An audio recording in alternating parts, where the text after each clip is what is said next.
Give me 1 second. Because I just realized that the spin cycle was on my washer. Oh, dude, I thought there was just a UFO landing. Also, I was probed. Okay, your turn. Ready? Here we go. Okay, so it is the year 2024 in another world. Okay. In this world, there is a company that has developed something very similar to the Neuralink, like Elon Musk's company has. It seamlessly integrates with the brain. It allows you to access the internet, also program in different sensations and feelings that you can have. You can feel drunk, but not actually be drunk. You can be on different narcotics and hard drugs without actually having to take them, but the feeling is the same and the addiction of pattern is, of course, the same. Things start to get out of hand, people are abusing them, but the company's sort of keeping it under the rug. Once that trial concludes and it's given the green light, it will then be available to everybody in the world. Instantly, the company will be valued higher than any company ever has. But the problem is, there has been a death. And that death will halt the trial and prevent this device from coming to the rest of the world. A detective is called to this case, sort of in a Midwest part of the country. The company sends representatives to this crime scene, and they are attempting to frame this death as something purely accidental and that is not attributed to this device at all in any way, shape, or form, in hopes of preserving the integrity of their product. This detective doesn't buy it. He's a straight shooter. He sees the issues and he persists, which may cost him his life or even more. Welcome into the Phaneron.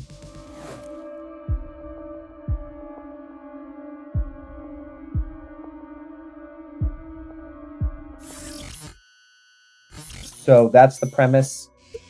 We dive deep into the world of cover-ups, high-level corporate corruption, espionage, Yeah. and just the darkest, most evil corners of greed and capitalism, and also into the morals and ethics of, medical Something like a devices. Neuralink. Yeah, medical devices, technology, transhumanist sort of ideas. Yep, and a whole lot of other stuff. So that's sort of it in a nutshell. So let me ask you this. Yeah. Initially, I imagine this. Well, this could be a feature film, first of all. I think this is a sick idea. But initially, as writing a short film, because, correct me if I'm wrong, but you're planning on filming this maybe in the next year, right? Who knows? Who knows? Maybe you're watching this now and it's already filmed and you can just click the link below. No, I'm just kidding. It's not. Okay, so 10-minute film, 15-minute film, maybe I'm one to two locations. thinking inside 20 minutes. 20 minutes. Okay, so this is like a real. So once you get into that 20-minute mark, it's like a real, like, you're trying to make a statement. You're trying to say, hey, this could be longer, Well, I want it. I want to do the world justice. I also want to give it a good chance, story-wise, for it to breathe a little bit. Because then I think it'd have a better chance of becoming a real film, if you can put out a badass kind of short pilot. I agree. I do think that there is something strong to say, like, if you could make a 10-minute killer film, like, because the longer it gets, then the more complex it gets, and then the more complex it gets, the harder it is to make, like, really good quality when we're at this level. I experienced that with one of my first short films where I had this crazy ambitious idea and it ended up being like the worst thing I've ever seen. It was like disgusting garbage. But like since then I know, like, what are your limitations? What are your resources? Are you wanting to get real actors? How many days are you looking to shoot this? And let's try to, since we're trying to write this as a shooting script, let's at least think about those things before we start writing it. Because if we were just writing this as like a, hey, I'm going to sell the script, or I just want to write the story and just tell my story and have it written down on paper, then we could go as grandiose as we want. But if the plan is to make this into a practical short film, then to potentially hopefully get funding to turn it into the feature, let's think about it in that sense, with resources in mind, which sucks. But it's also like, I think personally, a lot of those old 90s and 80s movies that are so good, the reason why they're so good is because they had limited resources. They didn't have like, they couldn't create anything they ever dreamed of in a computer. They were just like, okay, how the heck are we going to do this? So sometimes limitations is gonna help the story. So what do Yeah, you think? and I have no, qualms about it, being 10 minutes as well. As long as it's as long as it gives the story a chance and we can really understand and get a feel for it, the world and the characters and the problem and the stakes, 10 minutes is fine. I'm not sold on it being 20. If we can flesh it out and make it cohesive, pick it up kind of right at the death, get that whole exposition and get that whole ball rolling at the crime scene. I think that would be great. Kind of similar, not similar, but the latest Batman movie. The the Batman The with Batman. Pattinson. Yeah, there's a scene in there at a crime scene where they do a lot of exposition. You get a good feel for the world and the people and everything like that. So, yeah, I So think a yeah, lot. I agree. I think starting at the crime scene is probably the best idea, and try to get some exposition out at the crime scene about the lore of the world, because that's important. So Yeah. so maybe the detective, when he first arrives, he doesn't go straight to the crime scene, but the CEO of the company or the person whose stakes are their highest comes to greet him and like tries to wine and dine him, like almost like an iRobot. When Mm-hmm. Will Smith goes to the CEO of the company right after the death, and it Yep. almost seems like that guy is like nefarious. He just wants to make money, cover this up. Like, this has never happened before. It'll never happen again. Yep. Here, you want some nice coffee? Blah blah blah. Like, look at my office. So, what do you think? It could go dark, or I'm sorry, it could stay light, but then maybe there's a switch once they realize that this detective, or maybe the detective really does make them believe that he's not going to pursue this, but then behind the scenes he is, or he heeds their advice and says, yeah, you know what, this is a little big, don't worry about me, man, and then thinks about it a little bit and then goes, maybe I should, you know there's That's kind of, actually a cool idea, because because then he has that initial. He has to make the choice to do it instead of it's just like, yeah, of course I'm a detective. That's what I do. yeah, because I can't, I mean, not that they have to intimidate him, because he just needs to understand. I mean, this is a company that everybody knows. I think that he needs to understand that these are big players and he's not some champion and he's just going to go run out there and be like, I'm going to fight the man from the beginning. I think he should be like, maybe a little pushback, like, who are you? What's going on? Like, you can't just walk into a crime scene, And then maybe after some intense conversation, maybe after a meeting, I think it might need to happen there. At the meeting? Yeah, like maybe off to the side or something like that. Like they sit down and have a quick conversation to lay out, like, here's what's going on here. I don't want you guys to spend so much time trying to look into something when we can tell you what it is. And maybe Yeah. maybe everyone else there is also like, hey, look, we're not medical professionals. We don't know nothing about technology, and he's like, after you talk to me, I appreciate it. And he's a very good talker, the company representative, and he lays it He gives out. the detective everything he wants. No, He's got yeah, paperwork. yeah. He's got all the data. He's got all the data, and he's like, look, I appreciate what you do. I'm not. He's almost like, hey, I'm a fan of what you do. Like, Hmm. I like detective work. I want you guys to, solve crimes, but There's this not a here, crime here. yeah, this here is, this is just this is just purely an accident. But we have to make sure that whatever happened to this person really is like really can be put off as accidental. Like if he's Not caused by the technology. It's like natural causes, like he had a heart attack or he had a stroke, and then it's like, well, he has an implant, so I have to at least look into it. It's like, well, yeah, well, we have all the data here. Like, look, his blood pressure has been high since even before he had got the implant. or Like, maybe it's a young guy and that's what makes it look a little suspicious. yeah, that's a Or good idea. maybe it's a young guy who's fit, like there shouldn't be any underlying causes, but maybe he tripped and hit his head. And you know what?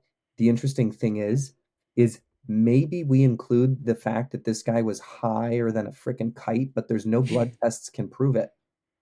Because there's no chemical trace. So Yeah. maybe he was high as a freaking kite and just fell and hit his head. So is that going to be the main controversy? Is that I think so. I think he's like there's some blunt force trauma. He like hit his head on a coffee table or something, like boom, like front lobe, brain bleed, well? died. Because so I would assume if that is one of the use cases of this technology, that would be a huge selling point. And so that being the like controversy that is like, oh well, you can get high, you can get so high Maybe that you die. Like, maybe that's not advertised. about the highness. Why Maybe wouldn't they advertise that? I'd get that. yeah, but dude, Because think about it, like if you have a 10-minute break, you can be like, boop, I'm high. Boop, yeah, I'm not. I'm sober. but maybe that's what people found out they could do.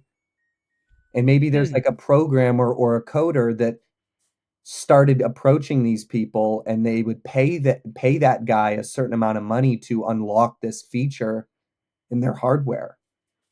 And maybe that's what he ends up finding. Maybe that's the loop that helps him get into more information is this transfer Ooh, of money to somebody who has unlocked it. Like, dude, I mean, we've all seen, I hope a lot of us have seen Minority Report, yes. but this world that's set a little bit further in the future, obviously. But I think there's an underground, not an underground, but there's basically a programmer who maybe used to work for that company and he's like, hey, let me unlock this stuff for you. And that's why Hmm. people are excited about it. And maybe that's what happened. I don't know, but you had an idea?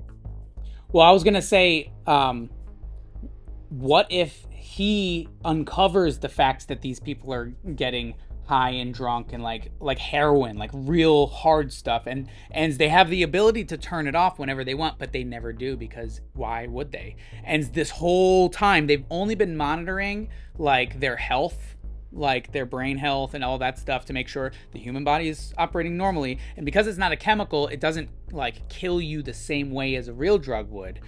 But they are not, that's the information that they're hiding. They're not disclosing it because they think that it would hurt the company. And so the detective then uncovers the information and then reveals it to the public. And then the next day they have the most pre-orders of any other product ever created in life, because they thought it was going to hurt their chances, but it actually ended up being the huge selling, like the biggest selling point. But why would that company hide the fact that you'd be able to do that if people are able to do it anyways? Wouldn't they just Yeah. immediately go out and say that they could do it? Well, I think the premise in and of itself is actually really cool. That is the fact that technology exists, I think, could be the main drive to it, and the fact that you can do it without hurting your body, but then people start dying. Like, that's where the real controversy starts. It's like, I thought this stuff was supposed to be safe. Well, I don't know about. It's I like don't know. when all of our generation starts dying from popcorn lung because of vaping, like then people are going to be like, there's going to be real big lawsuits to the companies who were selling this kind of stuff, because they're like, it's safer than cigarettes. But our whole generation is going to die from some type of respiratory disease because of vaping or some crap like that. And then they're going to be like, it wasn't as safe as you thought it was. But it hasn't come to that yet. You know what I mean? Well, So maybe I'm just trying to think. I don't know of a Hmm. world in which even a simulated version of narcotics would be widely accepted or allowed. Because I mean, even weed. Cyberpunk world. Yeah, but I don't know if this world is quite there yet in terms of like anything goes. I think there's still a lot of politics. Like even weed by today's standards is still something that's, can't quite break through that ceiling. Yeah. I just don't want it to be like, I don't want a pharmaceutical company to be like, hey, you can do hard heroin and cocaine and you'll be fine. I just don't know if that's like a I think that's why I'm drawn to like the unlocked version of it, which keeps it a little secretive. Like it's a jailbreak for the device and people I know like that. that idea. And maybe there's other jailbreaks that people are doing that they don't know yet. Hmm. Like Like maybe it's taking not. over someone else's body. Yeah, dude. Dude. Like maybe they know that there's back doors to this technology. But it wasn't. They advertise it as completely safe. There's no way for someone to hack into your brain. It's Yes. not possible. And then people start doing that. Well, people start doing that. It's not so much that people are getting hacked, but they're choosing to get hacked and get these Yes. jailbreak features that are like, hey, you can get into somebody's phone from a distance. Like you can be sitting at a restaurant and like look up who's next to you on their phone and get access to all of their information on their phone. Like like the Pandora's box starts to open up and it's like maybe they lose track of like 10 of their people and the 10 of the trial members. Maybe that's Hmm. something that's uncovered and being they're being like contracted by other countries to do like espionage. Like I don't know, like the world could really open up at the end like, whoa, you implanted 500 people. This one person died and it's because of this backdoor thing he started to get these drugs. A lot of other people are doing it. What else are they doing? And then at the very end you realize the scale. And then maybe it all starts to make sense because there's been like the US government has been hacked and this country's power grid went down and you're starting to figure out that the other 500 people got some jailbreaks that basically made them like superhuman. Hmm. I don't know. That could be like a crazy way to end it. It would That make it. actually takes it in a completely different direction than what I was imagining too. Because it could be like almost like a super villain origin story. It could be. It could be. And maybe by the end they round up the 500 people except for like three. And they're like, we couldn't find these last three. And then maybe the company finally reveals they're like, I think we know where they are. And Let then like, me I don't know. let me ask you this. Let me ask you this. How would you feel about making it a smaller test subject like pool? Like Maybe 20. like in I was even gonna say 10, and then we could even have then a scene with every single person, and some of them are doing like math equations, and some of them are like reading a book on a screen, but it's like going like super fast, like Data would read on Star Trek, and one of them is doing something like we show what Is they this are is able this to. like a cutscene or is this like actually in like part of the main storyline? Like, so now I'm imagining if he comes, if the detective shows up, the first thing he shows up at this building, and the CEO or a spokesperson or whatever, human resources, they're the ones, they're super charismatic. They're like, come on in, like we don't have anything to hide. Like, oh, we're really glad that you were able to come down here. Maybe even he's a private investigator or something, not like a detective. And then this is how we show the exposition because we don't have to then like sit in a room and just have it like somebody talk about it. We Yeah. could have them walk through a room and then they see like the first iteration and you have like a big thing on the side of your head and now it's undetectable and these are our 10 subjects And or something. it's cutting to cut scenes showing this Yes. research happening and all the okay. Yeah, as they're walking through the building to their destination. And Yeah. then once they get there, it's like, but unfortunately, like this is where we're at right now. Like this person died. And we just need to figure out, well, they have all the data. Maybe they can Because it, maybe they prove that all of his vitals were perfectly fine because even if you're on simulated cocaine, I imagine your heart rate would increase. I Yeah, imagine your blood pressure would increase as a result of that stimuli in your own brain. I think the rest of your body would react. that makes sense. So maybe they just falsify the data Mm, and they just say, look, this is a complex topic. This stuff is all easily verifiable by third party. We can do all of that. But here's what it is. Here's the reality. This guy was perfectly healthy, all that type of stuff. So maybe they just fudge the data, which frickin' academia and companies do yeah, all the time. all the time. They fudge the data. They say this guy was perfectly healthy. This we truly believe was a blunt force accident, and we just want you to be aware that this device that's inside of him, didn't play a part in that. So, we've already maybe they could say like showing their power and their ability, like, we've already talked to the family, and they're like, what? He's like, what?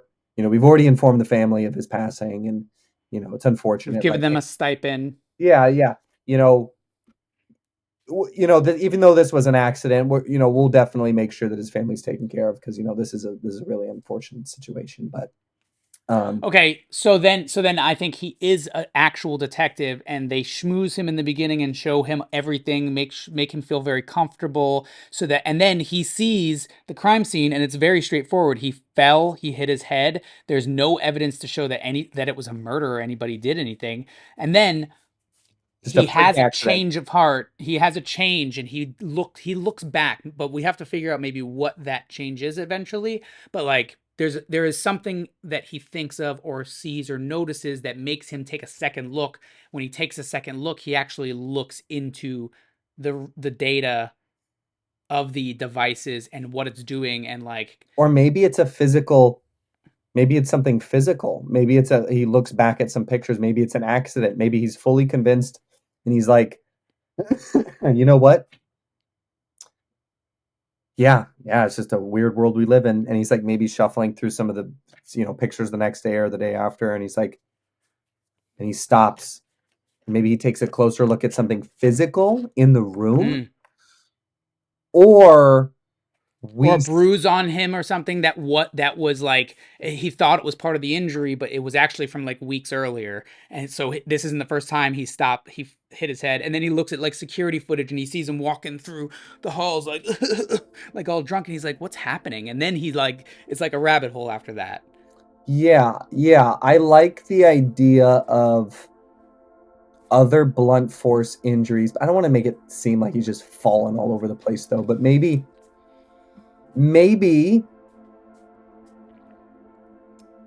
somebody comes into the police station or something. They're like, hey, I saw something out there that so and so had passed away. I'm his neighbor. I just, if you need any information. And they're like, oh no, that case. And then maybe he's like, hold on a second. And he's like, yeah, you want to come back here? And they're like, hi, I heard it's such a bummer. I didn't know if there's anything I could help with, or it's just so sad. I knew the guy. He was a great guy. And then maybe he reveals that the last couple weeks he started doing drugs. Maybe they say that like, oh, he was starting to come home late. He was Yeah. he was being all weird and this, and he's like, oh, interesting. And then maybe he just like contacts the parents, goes to, oh, he never used before this.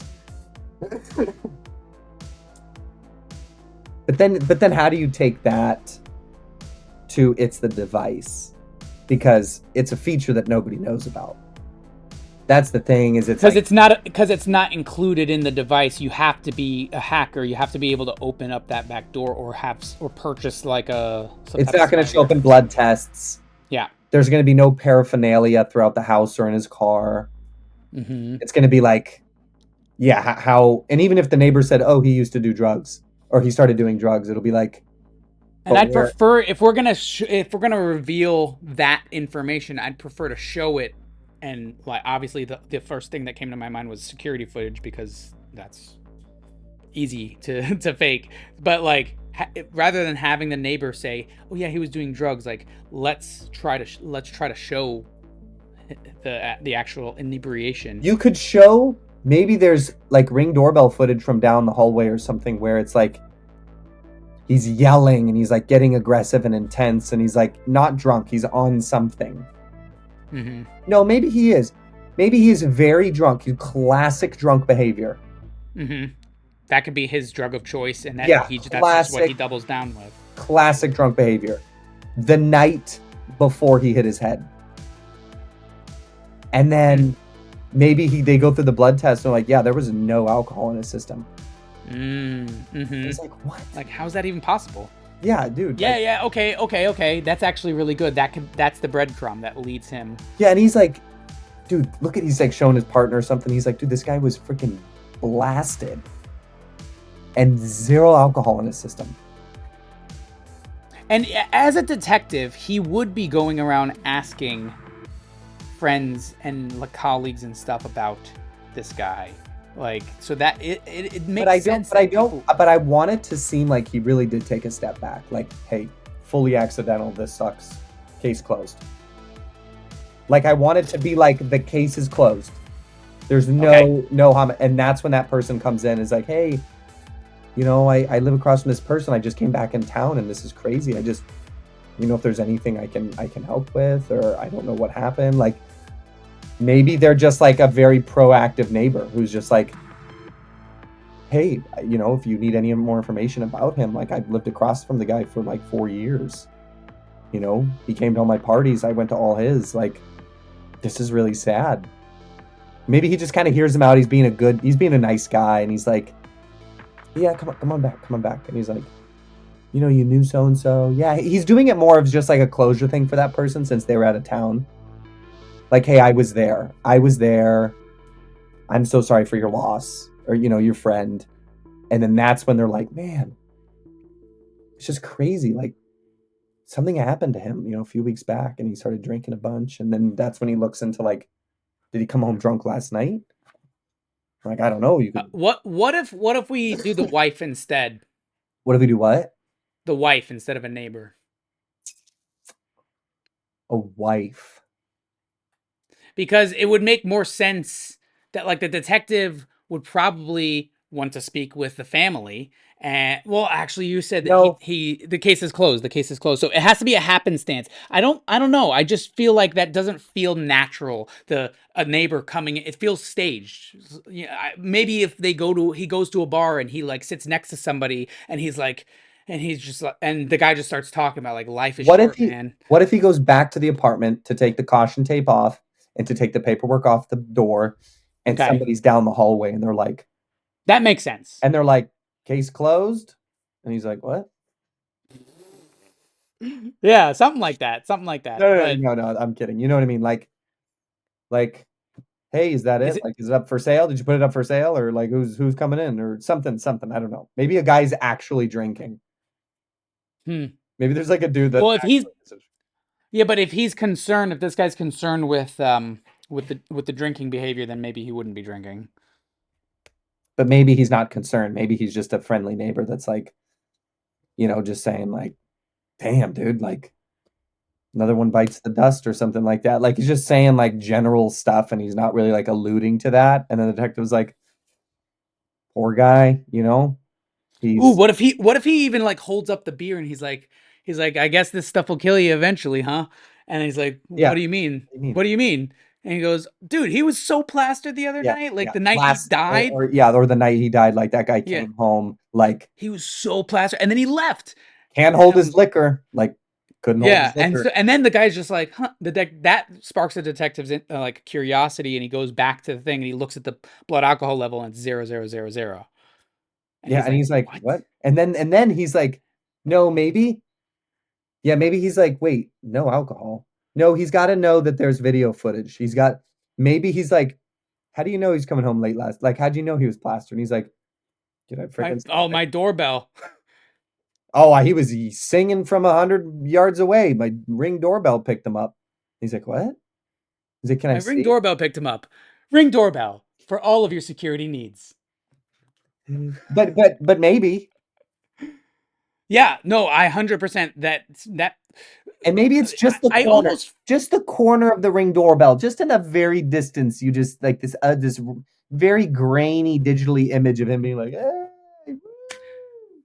I almost feel like the whole doorbell thing isn't necessary. Like if he's a detective and he hears this guy was drunk, then he would probably like imagine the scene where he's like, "Huh," and then he like looks up, and we got kind of do like a slow zoom on a security camera in the corner, and then we like cut to the actual footage of the security camera of the detective standing there, and you know what I mean. And then we cut to the Yeah, shot yeah, where he's yeah, like yeah, yeah, yeah. looking at the actor, like sifting through the footage, Yeah, and he's alone again because with short films, especially detective films, like that ambiance that where yeah. he's just Like searching. Prisoners, like the movie Yeah, Prisoner. dude, Oh, love that movie. dude, that's the best freaking movie ever. It's Denis, bro. It's Denis. Yeah, and Jake Gyllenhaal's character, oh, dude, he did so. That's one of his best roles of all time, in my opinion. I wanted to get the star tattoo for a long time on my neck Really? because of him.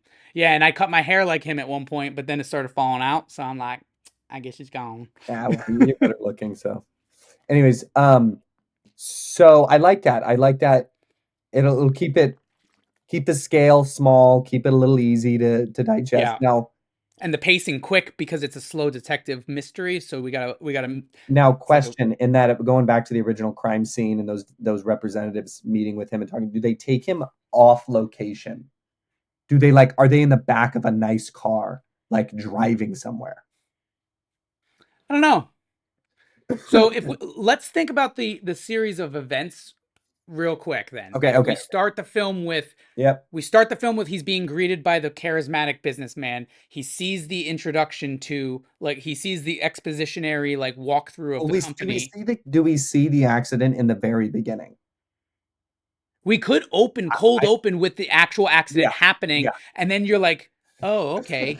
And then we like do like the sunrise thing, and then you pan down and you see the outside. It's the next day, and the Do we detective's walking see in. him acting drunk at all?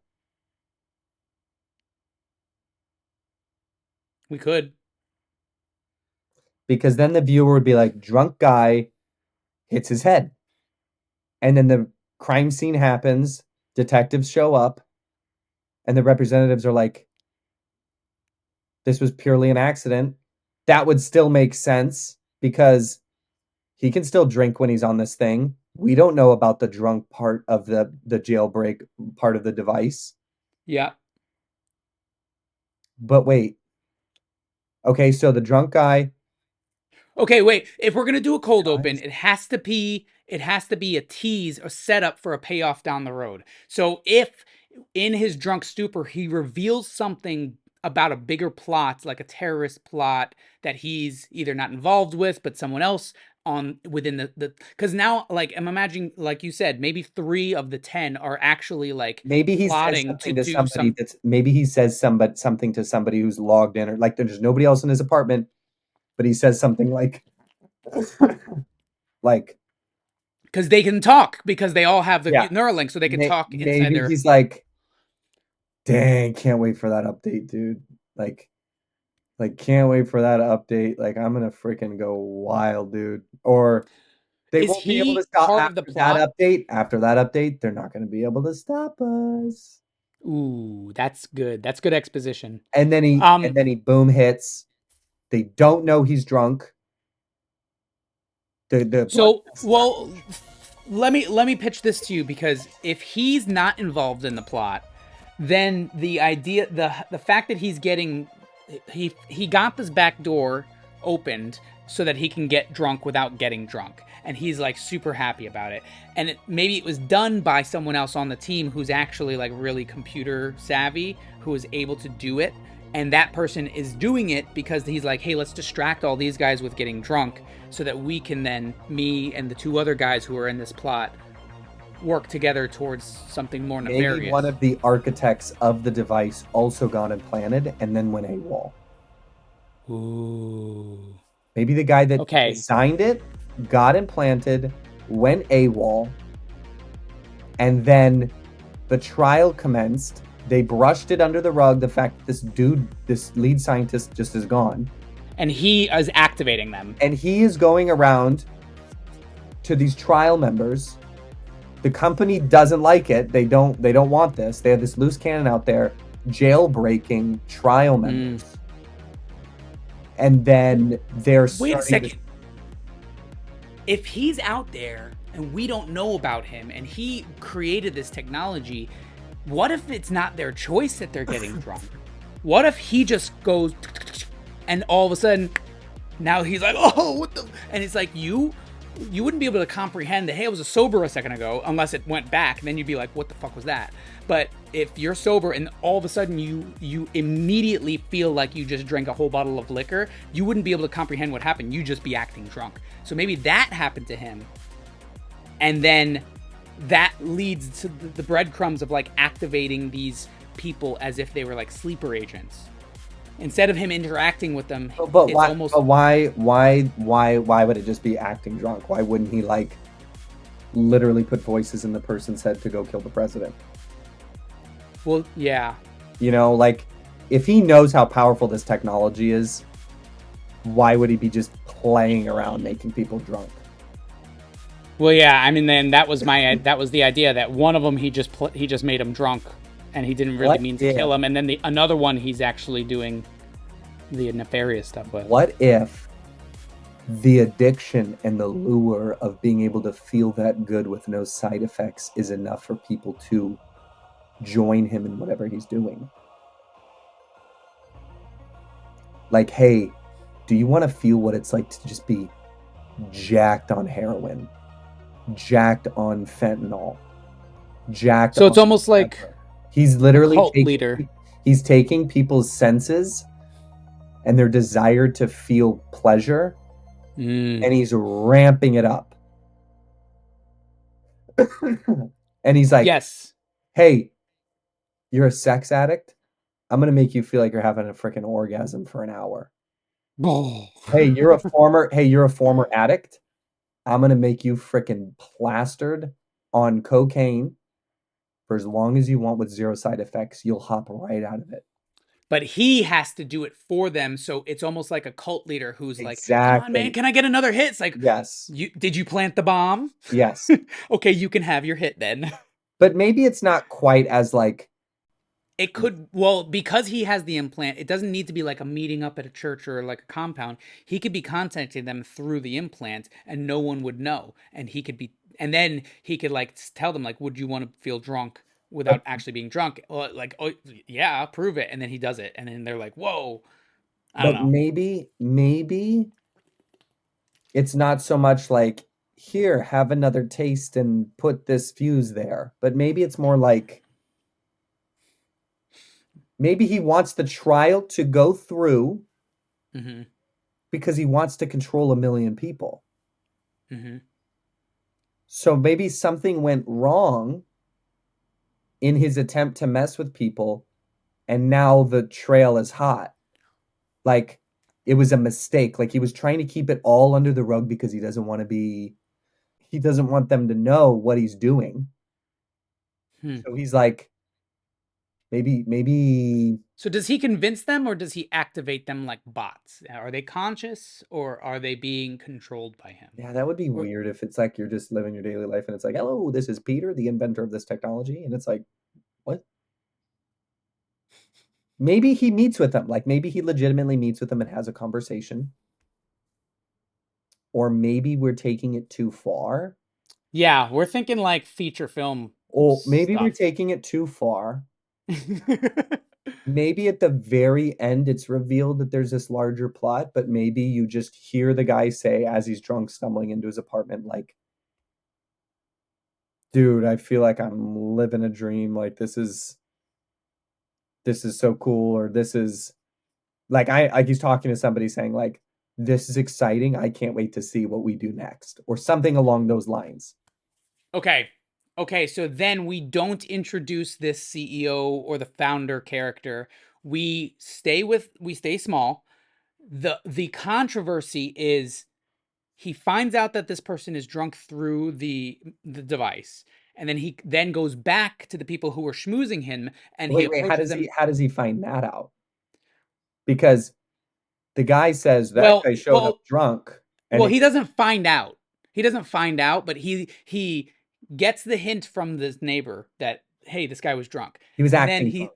yeah, and then he looks at the security footage and he was acting drunk. And then he goes back to look at the actual like morgue blood paperwork, and test. he had no alcohol or any other drugs or narcotics in his system. So then he's like, that's weird. Why would he be Um, acting drunk?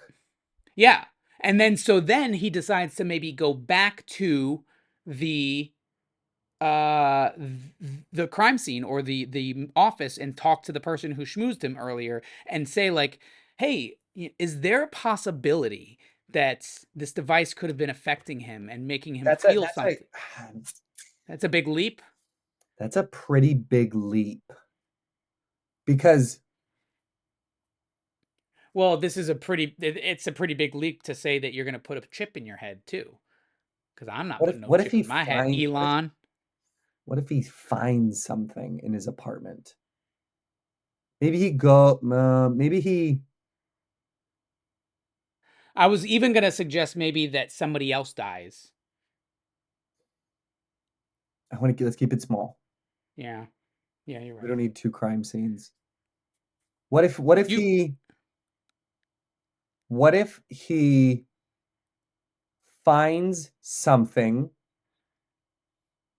in his apartment that tells him but that's a hard it's something that he finds that tells him that this guy is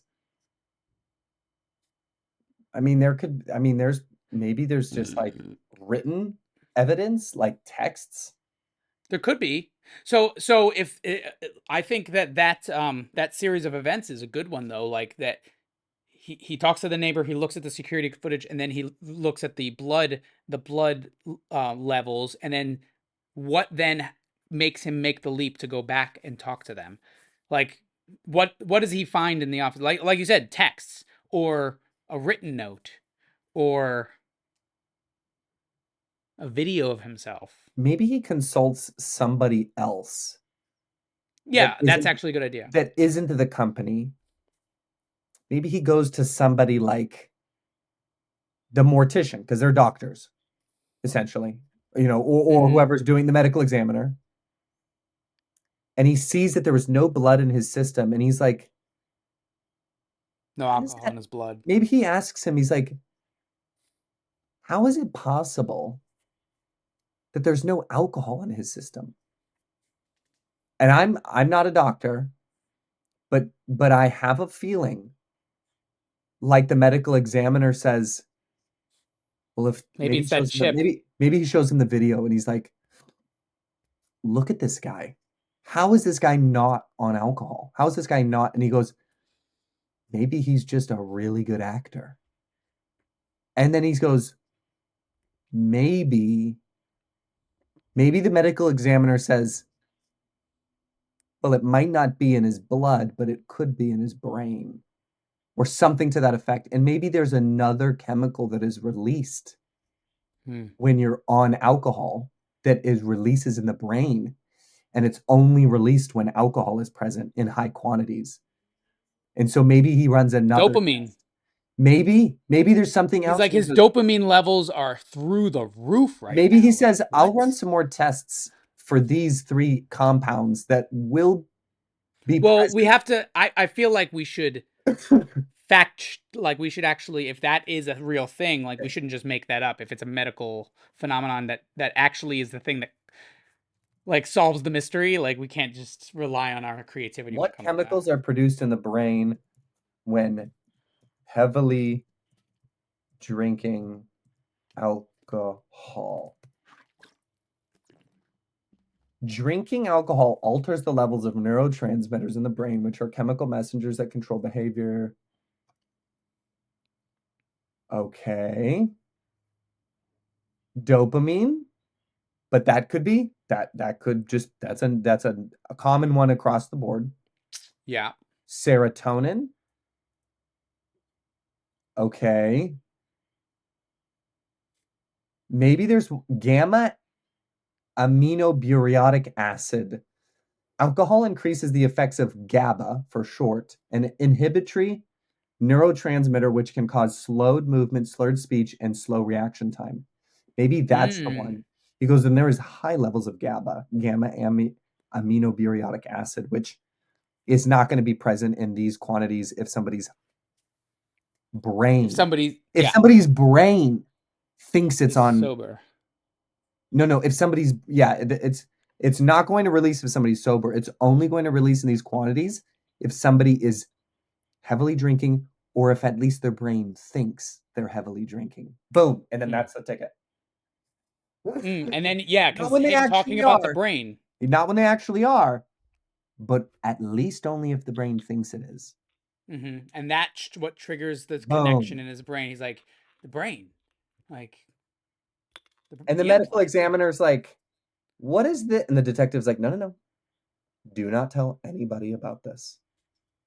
And he just slowly covers the body. And they both walk out. Okay, so then at that point, does he go back to being a detective, or does he go confront the CEO? Maybe on his way to go confront the company, he calls somebody, or somebody calls him. And he's like, has a conversation with somebody.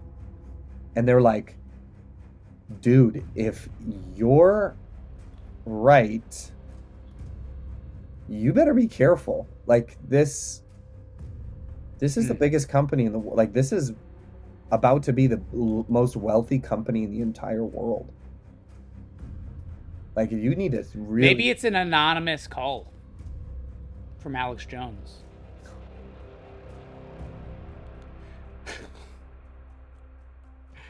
Brother, you better not mess with these guys, because I'm telling you, they're rapists. They prayed to an owl in the woods. Okay. Okay, so So but if it's an anonymous call with like somebody with a voice changing. wait, he calls the company with an anonymous voice? No, like he's driving to the company and then he gets a call and he answers it and it's like, you're going too deep. Like, turn back now or something like that. And he's like, what? And then click. And then he's like, Is that okay, is that the architect?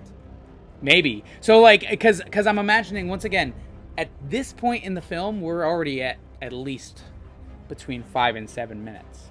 So like, and it's kind of the pacing is very much like a feature film. So when we go and do the beats, like, we'll really make sure that each beat needs to be there in order to tell the story effectively.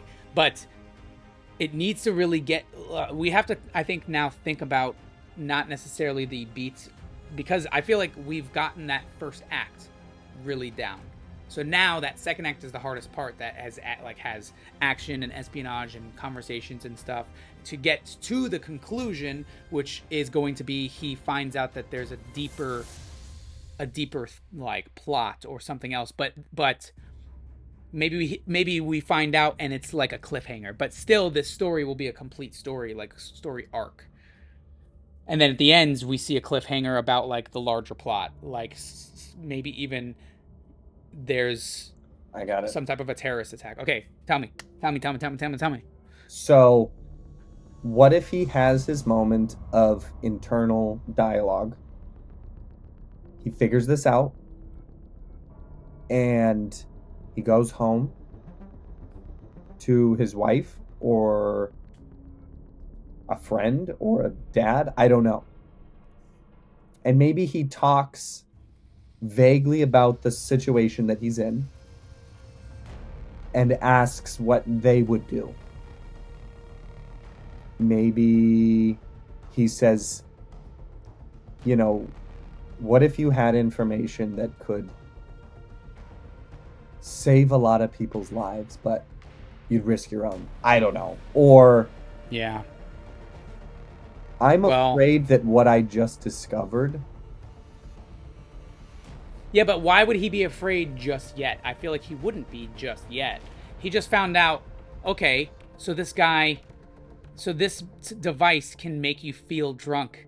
Like, is there really, other than the danger to yourself, to the individual, that is maybe unbeknownst to them, maybe it's not as, like, the stakes don't seem that high. It's not, but you're right. It leads to, I think the thing that it leads to, maybe this whole thing about the drinking or the alcohol or the drugs or whatever has actually nothing to do with the larger plot, but it's the breadcrumbs that makes him find out, like, wait a second, these are supposed to be completely secure, and there's a back door about drugs now. That means there could be other back doors, and he digs deeper, and then he finds So the so deeper plot. so you're right, and he should, once he finds his information, he should go straight to the company.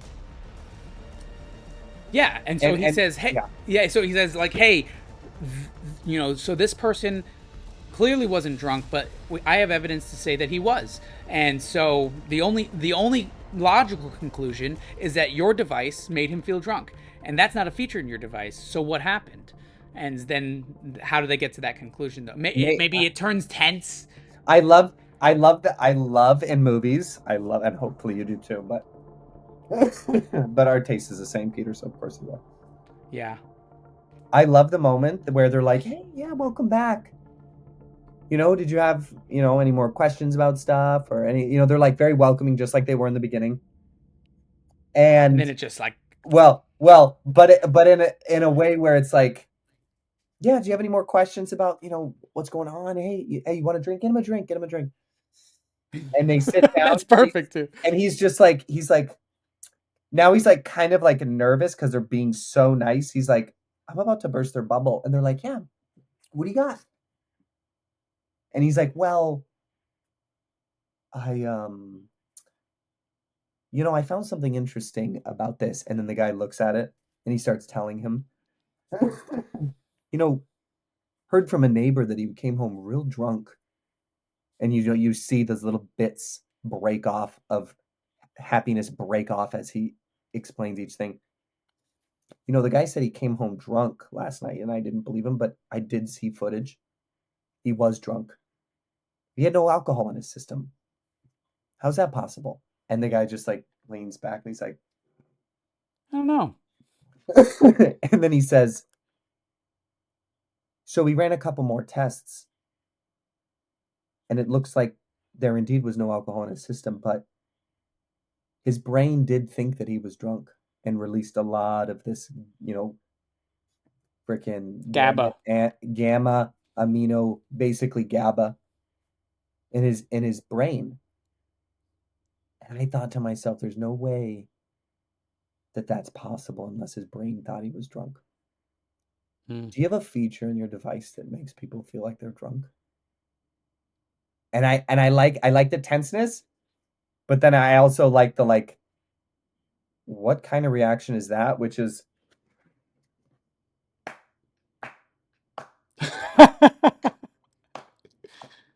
Well, you figured me out. yeah, I love that. I love when they're just like, what can I tell you? You are a good detective. Yeah. Because they are so insulated, Peter. They have so much money, dude. Mm-hmm. They know so many politicians. Their pockets are so fucking deep that he can Yeah. literally congratulate him and say, honestly, I'm being dead serious. You're a great detective. You really are. But you are one man, and we are the world. And this, this'll never see the light of day. Okay. I do like that. I love that. And I already can think of 3 movies off the top of my head where that exact scenario happens. But But it's shit. no, it's Sorry, that's no, it's not shit. I actually really like it. I'm trying to connect how the CEO is malicious in this scenario. Because, like, let's try to no, define he knows. is he the antagonist, or who is the antagonist? The CEO? He's kind of Because he's kind of the face of the antagonism.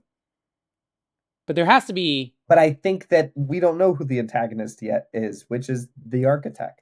Yes, okay. And But this guy, so in this I film, got it. though, okay, go ahead. Maybe maybe he knows the architect, and he knows he's on the outside, and he's doing the research that he knows that he can't do inside the company. And they're in cahoots. Okay, so he is the so He's the other he half. is He's the other the half of that's the perfect antagonist. because this then could lead into a feature rather than it be like a snippet from a feature. It Because could be the guess what? prequel. Guess what? What? Chicken butt. The CEO is the darkness that people can see, and the architect is the darkness that people cannot. That's beautiful. And I think that that is like so symbolic and representative of here's the overt evil, here's the covert evil. Mm-mm. The overt evil you see all day long. You see it, Mm-hmm. you hear it, you can touch it. But then there's this whole flip side of the coin that you cannot see. The spiritual And side. The and architect, the that's architect, prevalent in everything too, like and guess politics and what, everything. Peter? The architect is the devil in your head. Literally, he's in your head. The All CEO right. represents culture at large, promoting this promise, Promoting drugs and like promoting this promise. pleasure. Yeah, Yeah. promoting this promise of self-satisfaction and you can And be a no god. danger. You can be a Yeah. god. And the architect is like, I will make you the god. So, okay. One is selling the idea that you can be a god, the other is actually giving you the ability. I love this. Okay, I'm going to now share my screen. And we're going to start doing these beats because I think that that's going to lead into like maybe some more conflict, or it's almost like that is kind of like coming back down to the conclusion of the film, to be honest. If we're trying to keep this um No, condensed. no. As long as we reveal the architect at the end. Okay, deal. Even if he's All in a right, so dark, even if he's in a dark freaking room, even if we go straight from that scene and cut to a dark freaking room where he goes, the CEO leans in and he goes, "You're a great detective, but you're not a programmer." Mhm. And the Yeah, detective says, "I don't have to know how the evil works in order to find it and expose it." Something like that. And then it just cuts to good this line. wide angle of both of them leaning over a table staring at each other. And then it cuts to this dark room with computers and sounds and all this type of stuff. And the architect is sitting there. And he just says, "Get rid of this guy." And says it into the ear of the CEO while he's sitting there across from the table from him. And that's how it ends. That's a cliffhanger. And I would tune into that. And you know what? This is a show. This isn't even a movie. Yeah, I agree. I I want to freaking agree. let's freaking pitch this to So this is actually the pilot episode then. this is the This pilot. is this is actually, you're right, because this could be totally like a Netflix thing. This is a show. Okay. Okay, that's even better because we could actually stretch it out and make it 30 minutes. Peter, you brought me on here for a reason. Yeah, boy. You said you Okay. texted me before this. You said you better do good, bitch. Okay, so the ordinary worlds, we have our detective.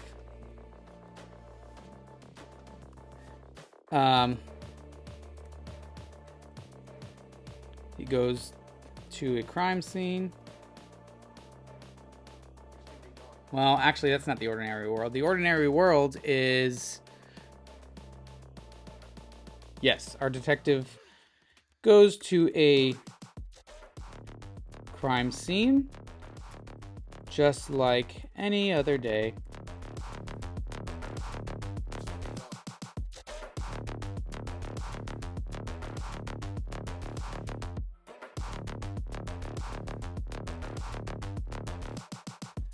I have an idea. Okay. What if he dies like right out front of the Neuralink office building? Like, because he's so drunk, he goes back to his apartment. He tries to get in his apartment, but he can't. And then that's when the security footage gets him. And then he goes back to the Neuralink place, and maybe he does something stupid, like smash, like he's out there acting a fool, and then he trips and Well, actually, then that would have. Why though? Ooh, I don't know, because that is the central um location of the film, and I'm trying to keep it maybe in less locations. And also, Yeah, but an apartment. We can get into an apartment. so then the crime scene is at the depart at his apartment then, instead of at We um only we only need headquarters. We need well, Neuralink. so listen. I imagine we open up at the headquarters. Detective comes in to the headquarters and he's schmoozed right away, and then the person leads him to the crime scene. So it's not at, Why do you show up to there? because that's, I don't know. I feel like that is a really good like pacing way to open the film. Like, why would he even go to his workplace or the place where, like, the Neuralink place, if this guy's just drunk and he hit his head at his apartment? Why would he even go to his place of employment or whatever they are calling this to even investigate? I think to make the stakes higher, the death should happen at the Neuralink plant, whether these people are being housed there because they're part of an experiment, or whether he goes back to his apartment and then goes back to the Neuralink because he's so drunk and he's not like thinking, and he like smashes his face into the window or something trying to get in at midnight. Um, you know what I mean? Wait, I don't know if I follow. What's the issue with him, with the death happening at his apartment, the detective showing up to the apartment, and the representative showing up to the apartment?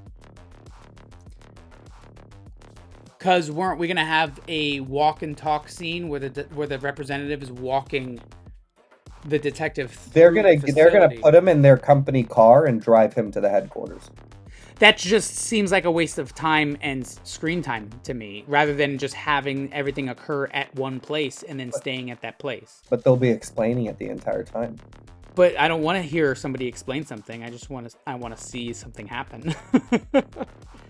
You know what I mean? Like, if you're thinking about screen time, if you're thinking about locations, blocking, set setups, like, why would we have the apartment and then a car and then like an explanation in the car and then we get to the place? And why would they go back there in the first place rather than just?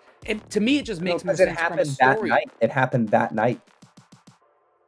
The body's I on the guess. floor still, and I they. guess to me, it just makes more sense from a story perspective that it happens at the facility, because then it makes sense why the detective goes to the facility, and then it gives the CEO a chance to schmooze him, or the representative, to try to like distract him from why he's there, and it works at first. It And feels then when it feels too convenient though to have him die in front of the headquarters. It feels like it looks too bad on them. It needs to look like a 100% accident in his own home, in his own environment, away from Neuralink location. And also, it makes them seem way more powerful if they're at the crime scene before he is. And then they take him where they want to take him and tell him what they want to tell him. They literally pull him away from the crime scene and say, everything's okay. It's a power play on their part. I think it would make them seem very powerful right off the bat. The reach, that makes sense. the reach and the power that they have to show up at a crime scene, be allowed in, and take the detective away from that crime scene. It's like, that's power. And so what if then he's like, he even makes a joke about it. He's like, well, what are you even doing here? I'm here for my property. Yeah. That chip is property of whatever the name of the company is. Yeah, as they look down and someone's pulling it out of the guy's head. Yeah, and the detective is probably like, "Hey, I haven't even done my investigation yet. You can't just like mess with the body." And maybe he looks around at some other detective or some chief and he's like, the guy fell and hit his head. No alcohol, no drugs. Yeah, it's the police chief. It's like the fat police officer eating a donut. He's like, "What are you gonna do? He fell in at his head. He was drunk. Yeah, yeah, What yeah. is it? What investigation? It's not a murder scene. It's like Get this out of guy here." fell, hit his head. And Or then and that's when the maybe, CEO. maybe he says, and we already talked to some neighbors. This guy was as straight edge as they come, or something like that. Like no foul play. Nobody's had an issue with this guy, and so it's like everything is fine. Everything is fine, except for the fact this guy's dead. But everything's fine. There's no foul play here. And the guy's like, this has never happened. Like, oh, we're with biotech. We're with the umbrella. Okay, We're with the umbrella corporation. You know, this is obviously, yeah. obviously. And then Okay, he's just kind of in shock. But then he's like, dude, and so imagine this opening scene then that we open with the scene of him in his apartment drunk, and he's like but we don't see any alcohol anywhere, and then we see him fall and we see his head go straight for whatever he's gonna hit, and then right as it's hitting we cut to like the detective lighting a cigarette or something, and then that's like the next day.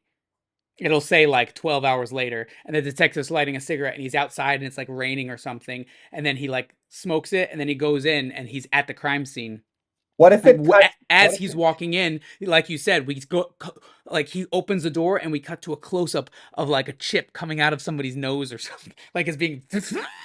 or just a drill in the back of the head? Yeah, and he's like, "What the hell's happening? Like, what the hell?" Whoa, whoa, whoa, whoa! Like he says that. He's like, whoa, whoa, whoa! What's going on here? What if it cuts straight from his head about to the coffee table? Yeah. An actual plate of glass hitting the ground and shattering, and then it pans up to reveal some kids messing around next to a dumpster. And the guy's like, "Hey, what the hell are you doing?" Like, just do a straight match cut or something on like some kids messing around near a dumpster, and he's like, "Hey, who's gonna clean that up?" or something like that. I don't know. I just thought of that. I don't know. I do like that, but it doesn't. I don't think it serves the story. I think cutting straight to the detective, he's the main But character, it's foreshadowing that the kids killed the guy. but they didn't. I know, I know. Okay, I like You're it. I like it. I think we stay at the apartment. okay. I do like this now. Now that like I the way have a you explained it vehicle. to me, I have a vehicle in mind, a nice big black SUV. I have location in mind already for the headquarters. I like it. Now, okay. So then he doesn't question, have he what? do we want the headquarters to be high skyscraper glass, Yeah. or do we want it to be like bunker rural? Ooh, I either way would work for me. I imagine since they are so like they have the power moves and they have so much money that it would be a high skyscraper.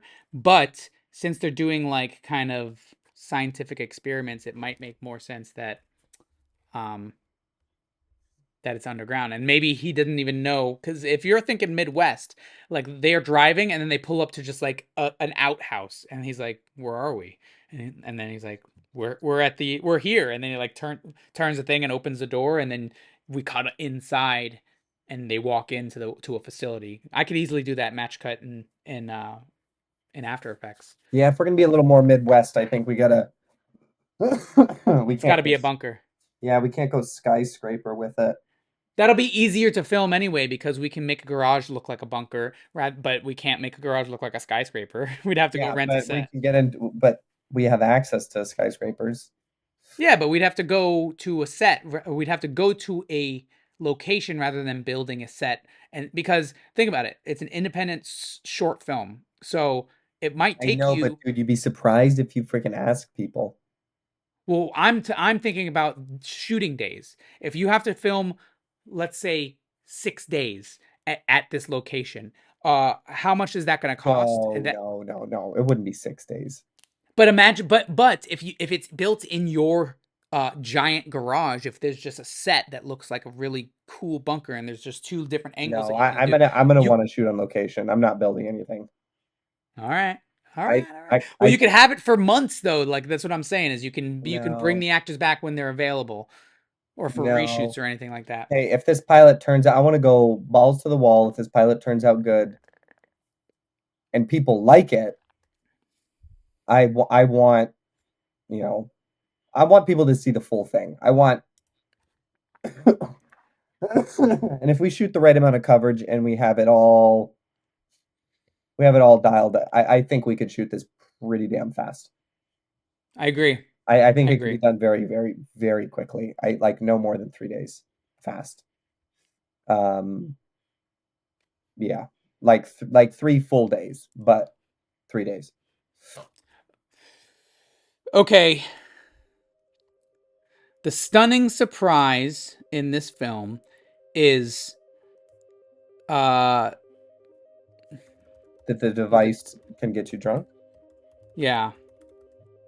The detective finds out that the device can get you drunk. Are you typing? I am. Why can't I see it? Oh, delay. Delay. I keep going back and forth on the length of this film or this pilot and like how in depth, how much time it would take to like tell certain parts of the story. So let's just like do this quick outline and then immediately go down to the story beats, and then once we start fleshing out the story beats, it'll make a little bit more sense to us, I feel like. Okay. General goal is to close the case and move on Determine to cause of death. the next Oh. one. Close the case and move on to the next one. Okay. The inciting incident is the death. The ordinary world is... Do you want to have it be like figure out the cause of death? Because like when you walk into a crime scene, you want to know how the guy died. This is a good question because we need to think about our actual character's backstory a little bit, his motivations, and like the actual change that he goes through as a character, like arc. Because having him just solve a crime, like, what's his reservations at? Maybe he's just like, you know, I'm on the edge of retirement. Like, I don't need to be looking into this. Maybe we give him 20 freaking seconds before he walks into that building. We give him 20 seconds. He pulls up. We see him inside of his car. He looks tired. Boom. We got a little backstory there. Yep. He reaches down. It's old coffee. Another story there. He pops a Zin in. Another story there. He pops a couple pills too. Oh, geez. Another story there. We're like, dude, this guy is jacked. He's not a good detective. The Zin is actually an interesting point that you brought up, because that's literally what Zin is promising. Like, you get all the same effects of smoking or doing chewing tobacco, but there's no health. You can't. It's not causing cancer. There's no. There you go. He's doing the same thing. He vapes. He takes a vape out. It's healthier than cigarettes. You know. Maybe not a vape. Maybe he's just like nicotine pouch. Some Advil. See, because I imagine him smoking a cigarette. That's interesting. But that would be the modern version of the cigarette, either a vape or a pouch. Let's do Zin and some pills. How about reaches? Damn it, it's old coffee. Couple Advils, a Zin pouch. Yeah, so he starts out like, ugh, like he has a headache. So like he pulls up. He pulls up and he's just like. Okay, so then, like, why is he's maybe hungover, or he's just like he just went tired? Through divorce. He just went through a divorce. He loves his work too much. He loves his job. But he's a little rough around the edges. He just got a divorce. They got one kid that's like 12 years old. And he's just like, this is my job. I'm built for this shit. And we clearly see he's really good at it. But he's just but like, why would he let his guard down and allow to be schmoozed by the CEOs and stuff? Like, and why would he like I imagine maybe he's just like eager to close the case. So when they're like, yeah, we have all the data, it was an accident, he's probably like, good, like that's less work for me. And then the But maybe, CEO. but if he really likes his work, I don't think he'd be like, yeah, get it out. Maybe he'd be like, I want to know, like, tell me. Like, whoa, Yeah, whoa, whoa. but then that doesn't cause any type of shift in his personality from before the inciting incident to after. And then it also doesn't show a shift in his personality when he actually like maybe sacrifices himself or his career to show the truth. If he's already a good detective, then being good at the end isn't a change. He has to be a shitty detective or like a out on his luck detective or like I'm about to retire detective. I've got it. Tell me. He gets to the crime scene. He takes control. The company is there. They've already talked to the chief or another detective. They just took the implant out and they're trying to get the hell out of there fast. Mm-hmm. He comes in, starts taking control, getting information. What's going on? Give me information. These people walk past him with a baggie that says the company name on it. And as they're about to get out of the door because they're trying to get out fast, he goes, hold on. Who are you? And then they say, damn it, we couldn't get out fast enough. And the guy goes, my name's Bob. I'm with so and so. And then the guy's like, who the hell? What the hell is that? He's kind of like, he's the boss. He's in charge. They tried to slip past him. And he goes, whoa, whoa, whoa, whoa, whoa. Well, you can't just leave. Who are you guys? We're with, I'm just making up, we're with biotech. Yeah. This was one of our patients. We were just retrieving our property. And he's like, turns around, looks at the detective like, come here. Oh, you can't just, let me talk to you for a second. Like, he stops him. And then that's when that guy switches into schmooze mode. And he goes, I'm so sorry. I should have introduced myself. Yeah. Okay. Okay.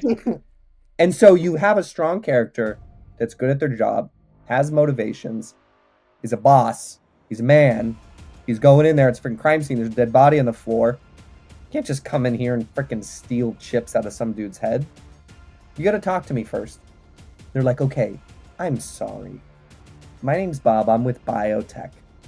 I'm the CEO, actually. I came here myself personally because I wanted to ensure that one of our patients, blah, blah, blah, blah, blah. Yeah. Yeah. And then he's getting talked to a lot, and he's like, okay. I get it. He looks around for a second. He says, wait here. He's so good at his job. He says, wait here. Literally does an assessment of the scene in like 30 seconds. And in his own head, he's like, yeah, this is an accident. He's like, what time of death? The forensic, this detective's like, yeah, he hit his head here.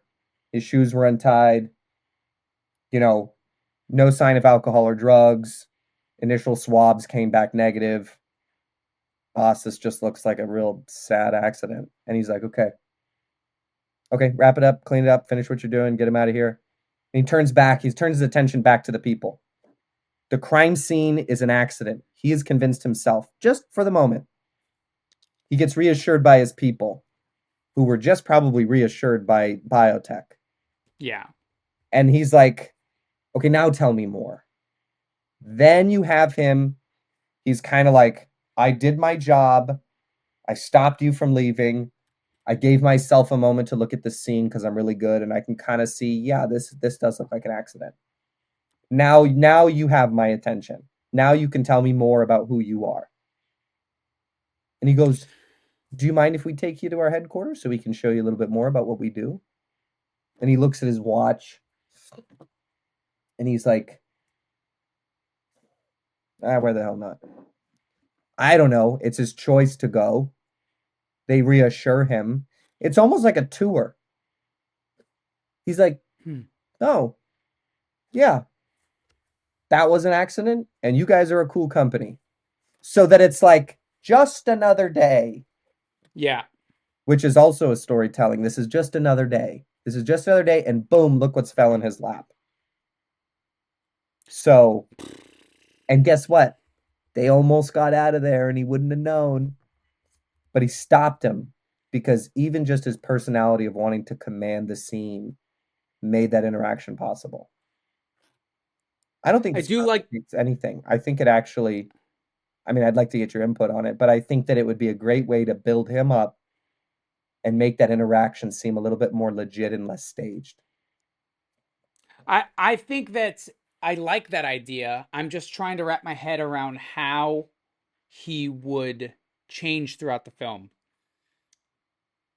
Maybe he's a And also it also to me it also doesn't make sense to me that he would be able to just determine that it's an accident just from a glance of like there is way more that goes into. maybe he's getting texts throughout this scene of his wife, ex-wife, that's making him kind of like Yeah, but that's what I'm saying. Like, so his personal life is affecting his work life, and yeah. he's like distracted, so he's not doing his due diligence. Like the Maybe, yeah, maybe he's just like looking at his phone. Bloop. Can you please sign the paperwork? hmm. Drop the paperwork off at my house at 4 p.m., please, for the 10th time. He's like, fuck. And they're like, boss. And he's like, yeah. Okay. Yeah, guys, finish up. All right, let me add this in then. Our detective is distracted. He is going through a divorce, which I'm not 100% bought in on the divorce because I want whatever's happening to him to play into like it should be a setup for a payoff down the road. So it could be a divorce. I like that idea. It also is Maybe reminiscent he of wins back his wife. iRobot as well. Maybe he wins back his wife because he waited and then he Yeah, but remember, this is the pilot episode now, so this is deeper. This isn't just like a conclusion of like and we could just drop it. We could make him married in the actual season. That's true. Okay. He's distracted. He's going through a divorce. He arrives. Is that too overplayed? Is that cheesy? Is that like The divorce thing? is that kind of like marital problems? Big what? I don't think it's big whoop. I think it's played out pretty frequently. Like that's always something to distract a man. Like I would be distracted too in my work if that happened to me. But And it can't just be a nagging wife like when are you going to be home? no, and I want to try restraining from bringing in more characters and like making it more complicated in that sense. But like I love what you started with where he pulls up and he's like tired and he has a headache and he does the pills and he doesn't have any coffee, and then so it's almost like I almost feel like we should make him older and he's just like tired. And so when he walks in and maybe he walks in and starts taking control, but then the police chief is like, don't worry about it, boss. Is like, it's clear, it's a clear cut case, like we didn't even need you to show up or something like that. And then I also am thinking about the biotech people, like if they're already there versus he shows up and then they show up. I think they should be literally on their way out. Yeah, I like that idea. And that's okay, because they're trying to get out of there fast. Crime scene. That actually clears things up for me. The inciting incident is biotech. Biotech is such a... It's a working name. Our main character's name is Detective right now, so it's okay. Literally describing the exact line of work I do. Biotech. We're with biotech. Well, what is Neuralink? It's linking your neurons. Yeah, what's something. Biotech? Biological technology? Yeah, exactly. Is removing an implant from the victim's brain. Like, what the fuck?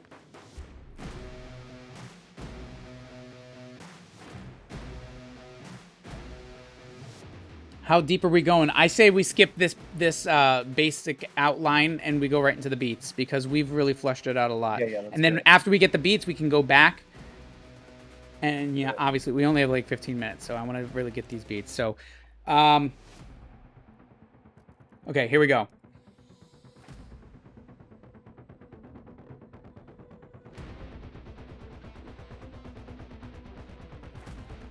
Dude, the slam cut to the detective could be like tire screeching, slamming to the brakes. Yeah. It's funny, I imagine the lighting of the cigarette. Something that's auditory that like matches, like that slams. Maybe a water balloon of some kids running by, they throw in at his windshield. That could be funny. He's like, whoa, what the fuck? Like, it kind of wakes him up. Yeah.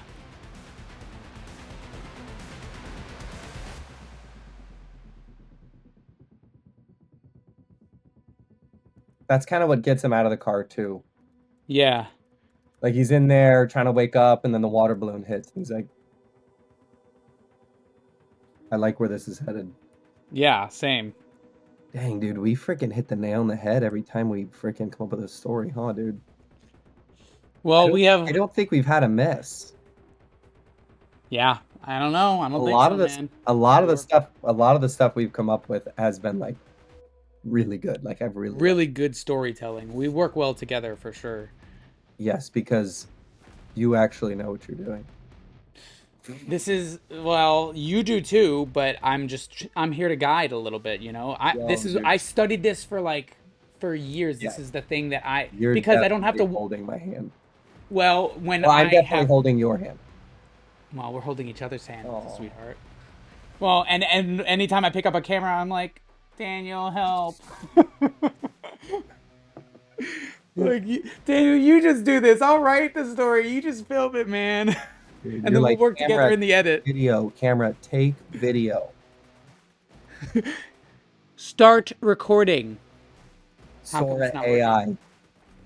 Yep. Bro, You'll be good at that. I am pretty good at that. Well, just wait till I show you what I've been working on.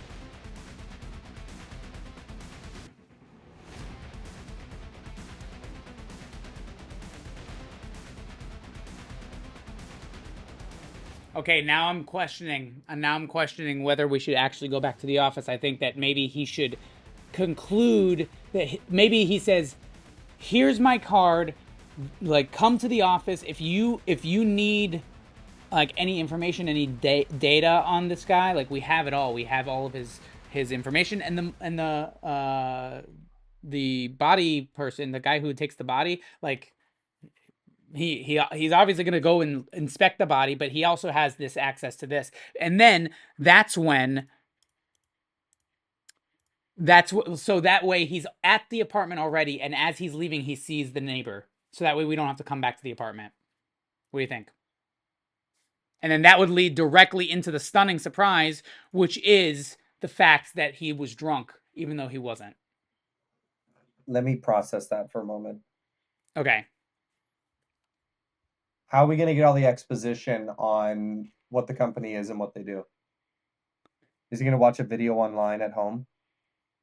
No, we'll get that in Act 2. In the beginning, we don't necessarily need to give all the exposition about this company, other than it's mysterious and it's a brain chip in the head, and that he has the legal right to take his property. Like, maybe that's it. He's like, technically I have a legal right, like, on this, under this contract, that if anything were to happen, that the first line of action would be that we are legally allowed to take our property back before any investigation. And so, like, the detective can't do anything, so but we want to be super cooperative. Like, we have all of his data, please, because he's schmoozing him. Please come by the office. Here's the address. Like, We've got nothing to maybe hide. he has nothing to hide. And then he's gone. So we don't think he's a bad guy. He's even going to be part of this story, but he's going to end up being crucial to the story. And then at that point, we can actually have a moment of pause where the detective is actually looking around in the apartment. And then at that point, he talks to, as he's leaving and concluding at the apartment, he was going to go to the mortuary immediately after this to inspect the body. And he runs into the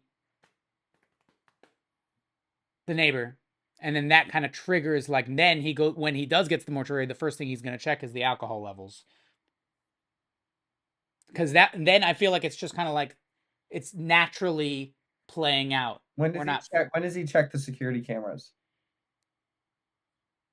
as he's leaving. Yeah. Maybe he pulls the security footage and he's watching it on his way over to the mortuary or something. Or he requests the security footage and he receives it while he's at the mortuary. He's looking at the body. Oh, that would be super visual. He's looking at the body. He looks at the report, alcohol 0, and then beep beep beep. He gets the video from the apartment complex. He presses play. He was clearly drunk. He looks at 0, and then he's like, "What? That doesn't make any sense." And the mortician is there with him, and therefore the mortician could be like, Maybe he runs more tests. But when does he get the more test results back? while he's there. He just waits for an hour or two. We just pass some time. Well, I think that while he's there, he's waiting. Yeah, we do a jump forward in time, but while he's there, he's waiting for the he's inspecting the body, and then the mortician walks up with the paperwork and he goes, "His blood work came back. See, like, nothing nefarious there." He said, except for this one chemical was slightly elevated, which is kind of weird. And he goes, And he and goes, then he's like, wait, you mean to say there's 0 alcohol in his body?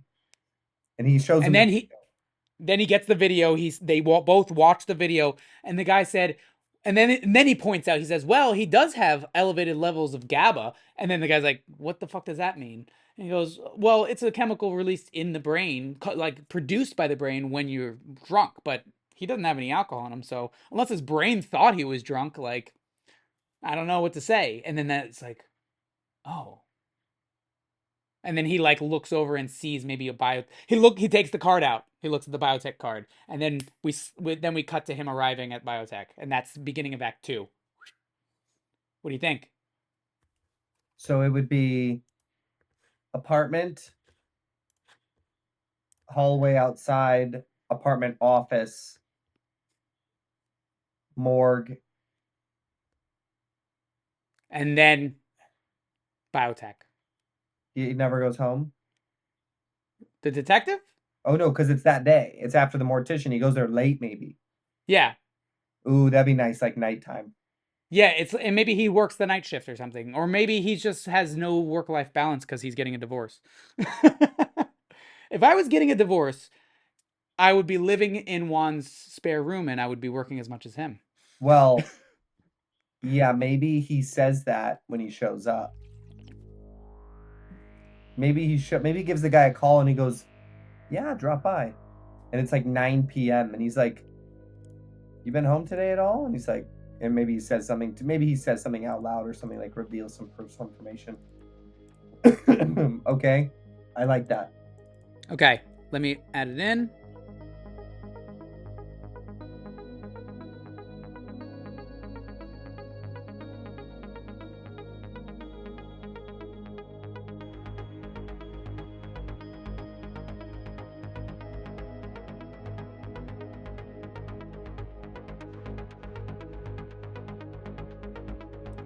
Therefore, Can we just write for Hollywood and get rid of all their shitty stuff? cheer.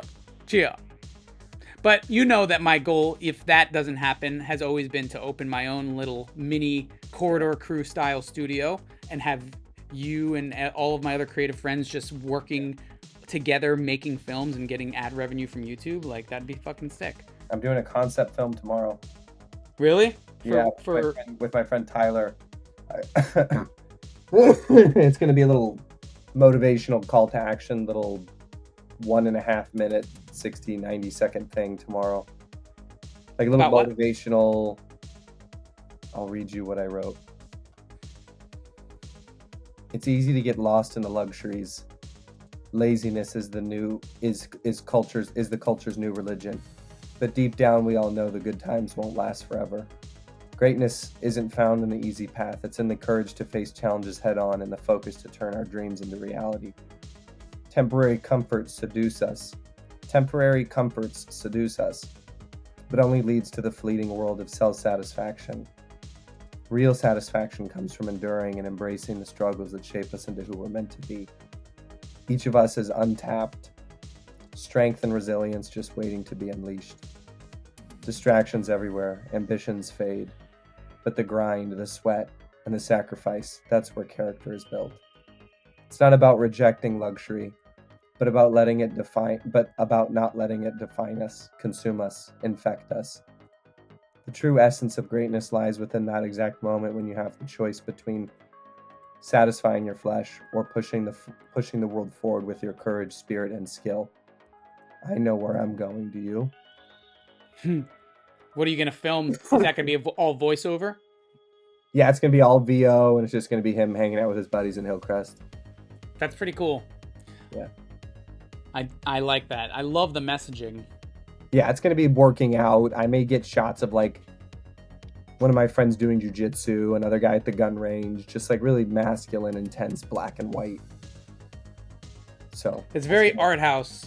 Yeah. It's funny that you actually even read that to me, because I have a film idea that I'm trying to develop on the back end, a short film about a utopian society where nobody has to work or challenge themselves at all. So we have had to bake into our culture like either a virtual reality or some type of series of tests that in order to challenge yourself purposefully so you can grow as a person, because there's no actual real struggles in life anymore.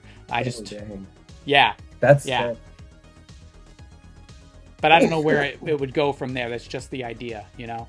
Dude, there's an infinite amount of places. So many places. Dude, I hate to be that guy. What guy?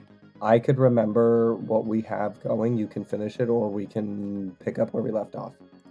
I'm going to finish my thought here. You can Okay. go. I know that you have family and other responsibilities, as do I, so you don't have to explain yourself to me. I'll finish my thoughts on this beat sheet, and then I'll log off, and then we can get back on.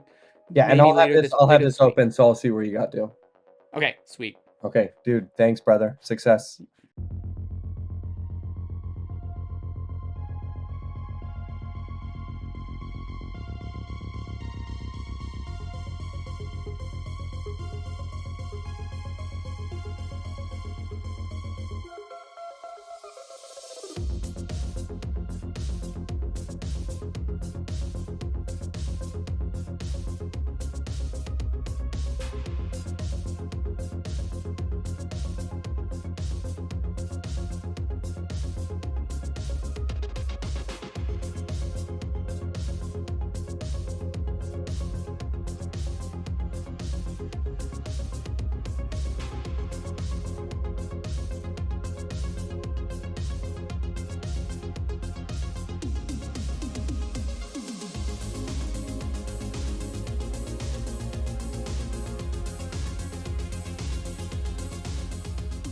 You know, as I'm reading this back, I'm actually thinking of another way to escalate the tension. Instead of the detective going back to biotech to confront the rep or the CEO or something like that, what if he gets a call about somebody else dying in a similar way, or somebody else who is drunken and disorderly, and then when he gets there, he finds out somehow that this person is connected to our first guy, to our victim, and then we find out through kind of the chain of events that the first victim, he was the hacker who got around the firewalls, who started creating a way for people to feel drunk or high or something like that. And he was like distributing it and selling it, and it ended up killing him. And then people around him start dying. People who are connected to him start acting drunk, and they have the same thing happening. And that kind of like reveals how this like workaround gets worked into the technology. So it's not like the biotech's fault, even though they're trying to cover it up, because they clearly want to make this public. They want to get a lot of money from like making this product go public. But so they're trying to cover up any type of incidents, that especially those that are not their faults, which obviously that's shady, but that's what corporations do. So this guy, he's part of the test, but he's also a coder or a hacker, and he's able to make this workaround and kind of sell it almost like it's almost like a virus. All right, let me dive into this and try to Everything looks good up to this point, and then instead of returning to the biotech to talk to the rep, that's the stunning surprise. Ooh. That's the stunning surprise. Am I going through this properly? I'm gonna have to name these people now that we're getting more people into there. I'm gonna have to name them to kind of keep them separate, so I'm not referring to the first victim as the first victim. So detective, let's say Detective Johnson, the most generic white boy name ever. Love it. Going to the victim's brain. The victim, Harry. I watched Harry Potter last night. Is lying dead.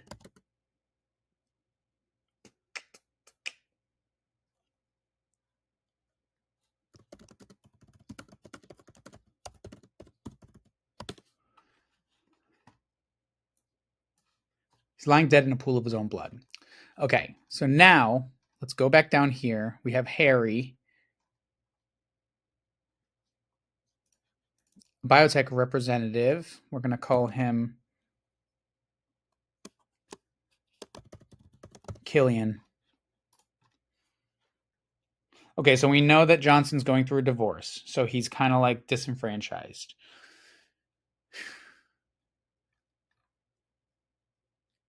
We know that they go to the morgue.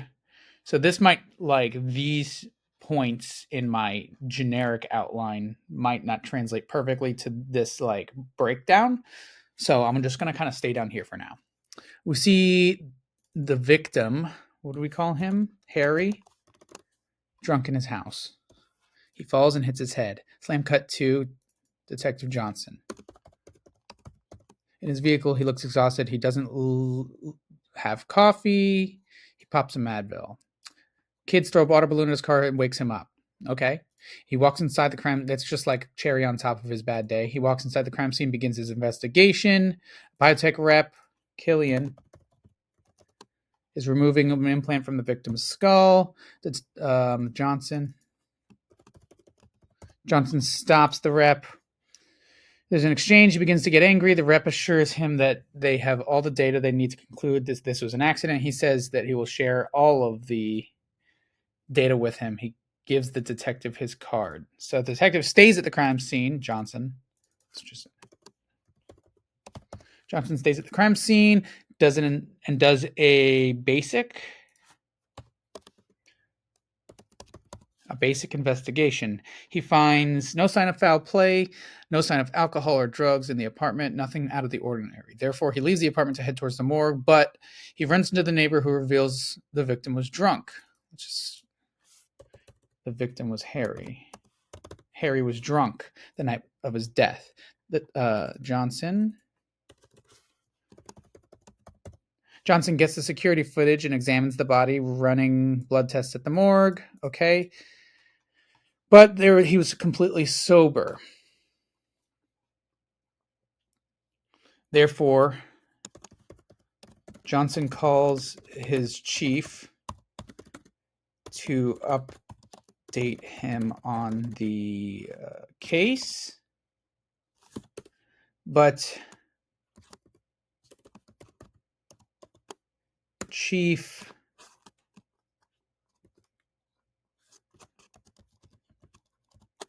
Bradford, I'm on fire coming up with names right now. Chief Bradford informs Johnson of another death.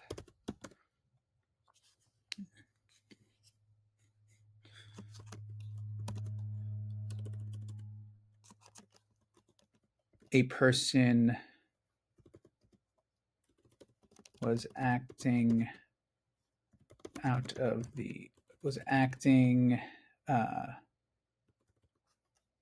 high and ended up jumping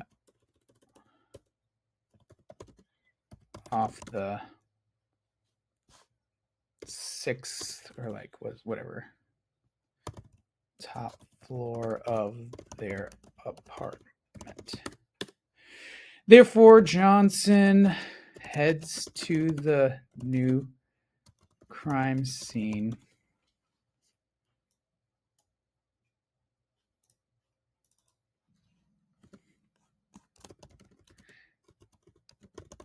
When he gets there,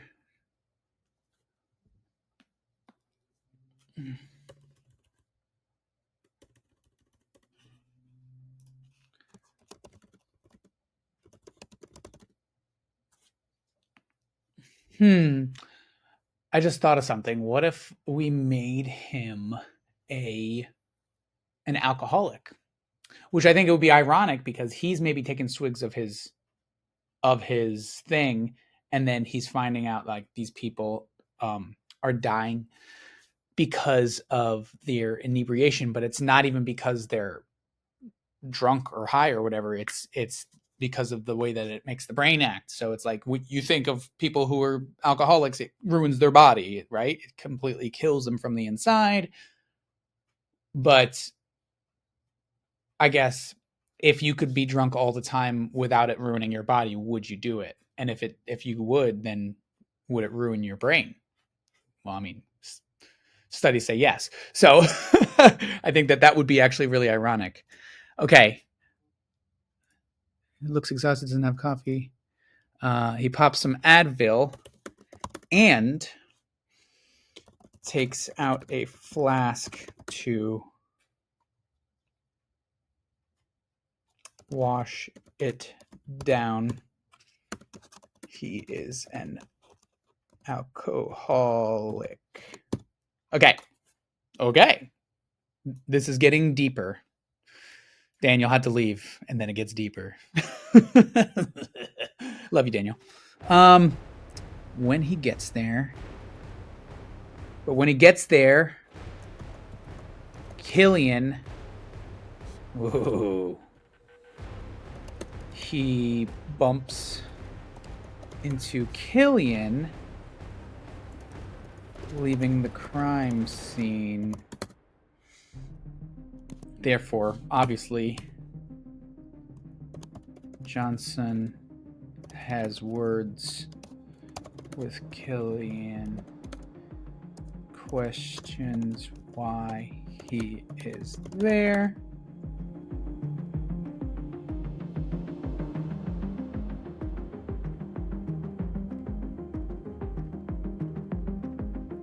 I have to name this person too, obviously, because I'm about to call them the victim. Victim number 2. The person was acting high and ended up jumping off a person, a young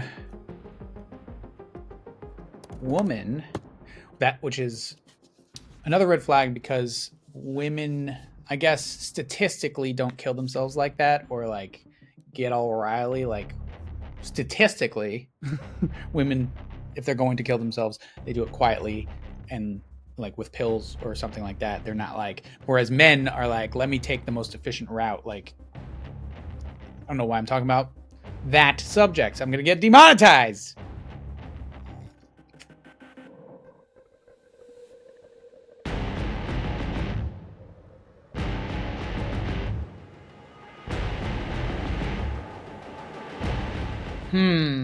Does Johnson see Killian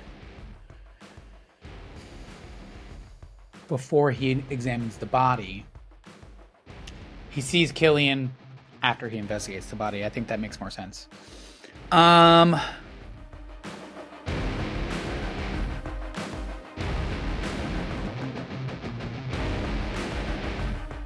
So he heads to the crime scene, investigates the crime scene, questions the boyfriend. Investigates the crime scene, questions the boyfriend.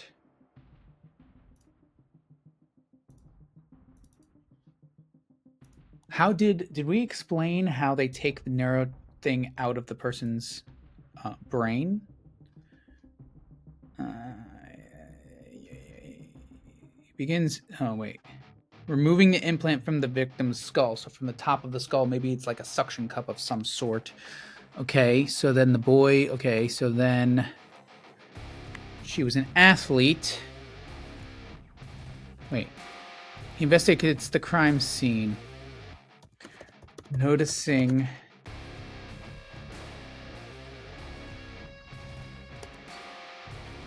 strange markings on the back of her skull. Wait a second. He doesn't notice that yet. Okay, so he questions the boyfriend. The boyfriend assures Johnson that Tara never did any drugs because she's so health conscious. She was an athlete.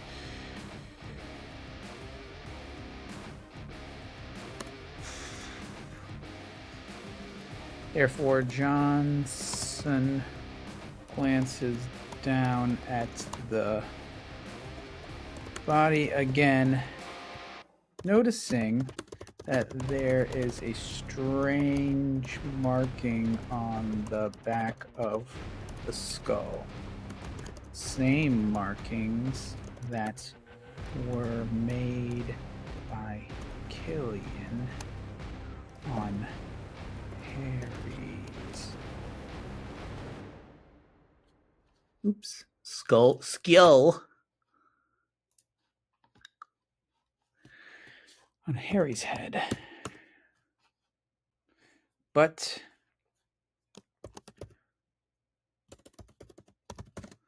Johnson notices Killian walking away from the crime scene out of the corner of his eye. Therefore, he runs over to Killian and asks if what's this girl's name? Tara had an implant too. Killian puts on his corporate voice and assures Johnson that everything is fine. But you want to know the best and the worst part of writing a story from scratch is that this is good, and it's also bad, because it's good because you get the best idea eventually. It's bad because you end up changing your mind a million times. So I just thought of an idea, and that idea is to have, instead of somebody's doing this on purpose, it's actually a defect in the Neuralink chip. So it's not a hacker trying to make everybody drunk. It's not the people themselves able to make themselves feel drunk. It is the fact that these people are all part of a study, and there's a defect. And so that's why Killian is going around trying to like clean it up. Okay. I think that makes the most sense. So after this part, he's going to get a third call.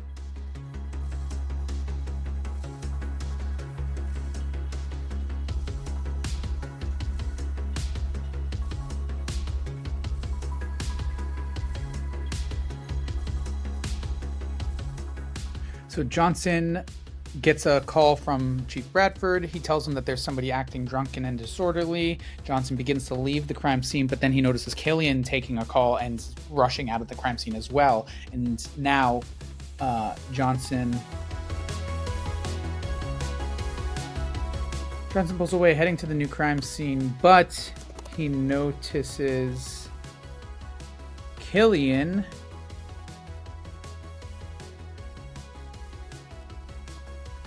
driving quickly behind him, headed in the same direction.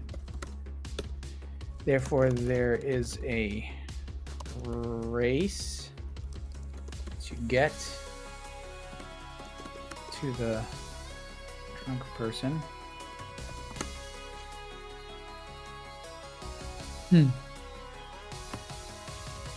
How about, therefore, they both arrive at the same time, rushing to the drunk person, whose name is Liam.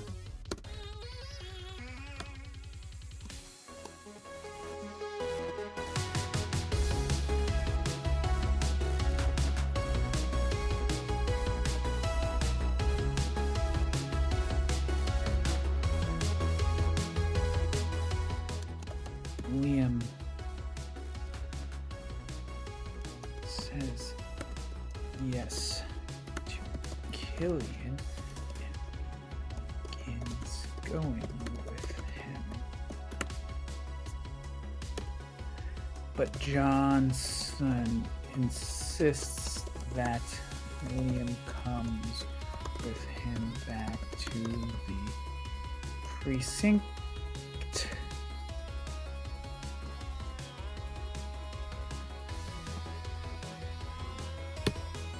Therefore, Johnson grabs onto Liam,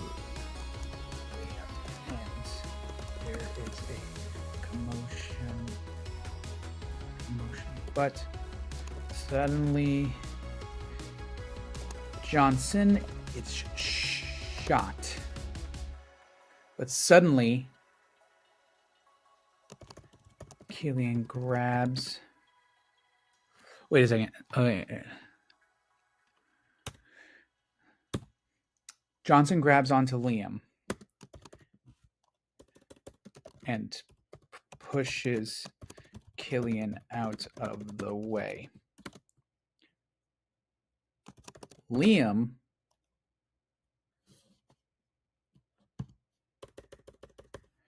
freaks out, causing a commotion.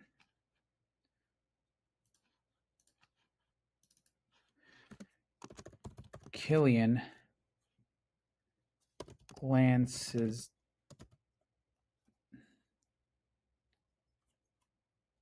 down at Johnson's pistol.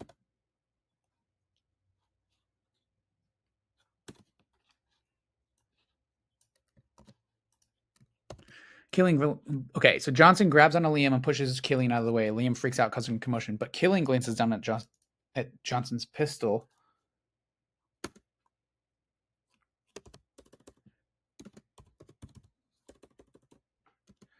Grabbing it from its holster without Johnson noticing.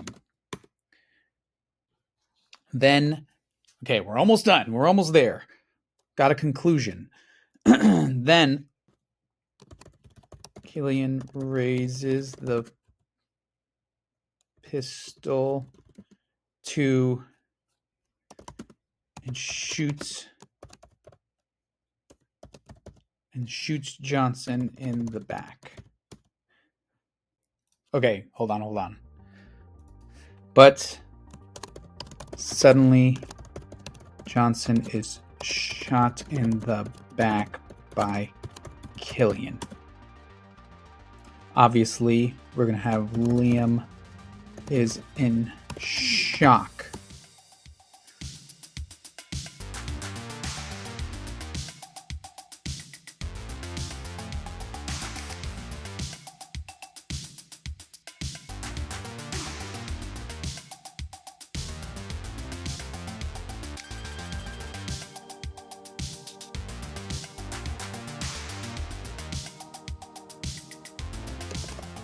Killian nonchalantly. How do you spell nonchalantly?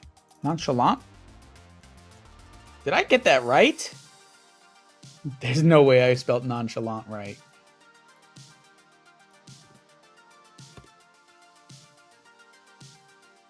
Wow, I did. What do you know? Killian nonchalantly walks over to Liam's lifeless body and extracts the chip from his skull.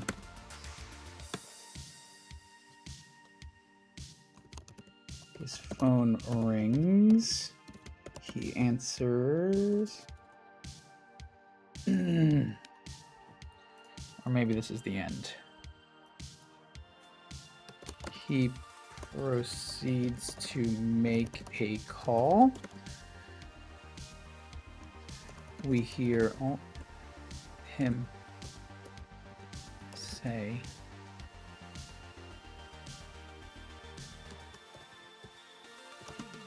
got the last chip.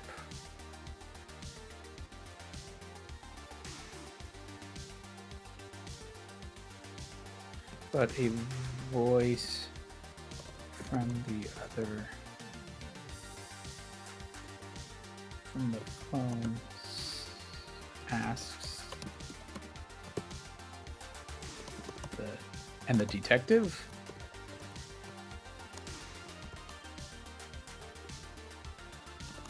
Killian responds, he won't be a problem.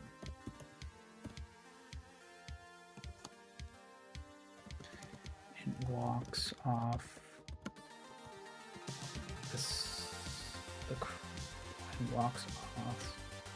camera. And that's it. That is it, man. So at the end of this thing, after the detective went to the first victim's house and saw the drunkenness, found out that he didn't have any alcohol in his system, but he had a neurochip. Okay, so that makes sense. Then he goes to the next person who's also dead. The boyfriend says this person didn't drink or do drugs, and he noticed that the neurochip was in there. And that's when he started putting it together, like, wait a second, there's a correlation here. And then he sees Killian rushing to the next crime scene, and he has to try to beat him there. And when they get there,